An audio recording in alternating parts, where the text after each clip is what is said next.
Vorige week in Manje is het gebouw van Campus Damwâld opleveren. We hadden even zien dat wij in ieder geval voor de squalvakantie de squallen nog op kunnen leveren. Dus dat de meesten naar de gang kennen in de squallen om verder in te richten. Dus dat is slagen. Het terrein ben we nou nog even druk mee bezig. En dat zal deze week nog een groot eind afmaken worden. En dan krijg ik naar de bouwvak nog een stukje. Het gebouw zal de thuishaven worden van 2 squallen. Het bijzondere onderwijs dat we eerst in 2 squallen, dat we in de fontein en de bron, die gaan nou samen in dit gebouw. En de Botkesquallen, dat is openbaar onderwijs, die komt er ook bij.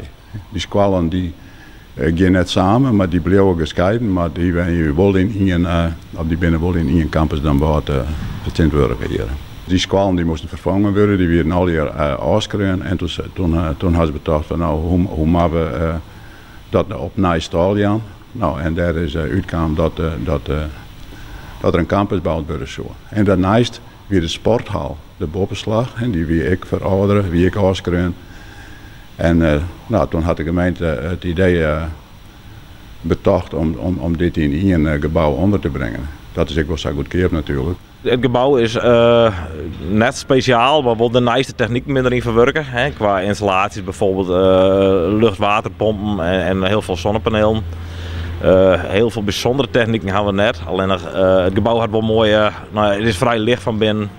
Dus je zult de natuur vermoeden. Dus het is wel een vrij frisse en iepen squallen. Dus je dit ik breder. Om de campus breder te broeken. Dus bijvoorbeeld de muzieksquallen zit hier in cultuur. Voor die verenigingen waar wij het ik beschikbaar stellen.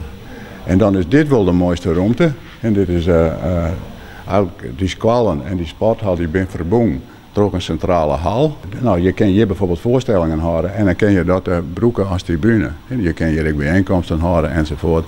Dus wat dat betreft is dat wel een hartstikke leuk idee om dat met die squallen en de sport te verbinden. Verbinden is het voor u helemaal klaar. Behalve dan nog in de sporthal missen wij nog een tribune, een uitschuifbare tribune. Die staat in verband met corona nog in Engeland. Die man moet dan 2 weken in quarantaine. Dan 2 weken monteren en 2 weken weerom in quarantaine. Dus die ga ik zijn van, die pakken we wat later. Het Squalleplein wordt nog heel green indeeld. Als het klaar is, maar iedereen daar gebruik van maatje. Dat wordt een heel mooi, mooi terrein voor bijen te bejaarden. Het krijgt nog steeds meer vorm met alle speeltoestellen en dergelijke. Het is ook vrij duurzaam. En zie je een paar belangrijke dingen dat bijen boeten bejaarden kennen. En dat kun je gewoon weer opzien. Er is volle aandacht aan besteed.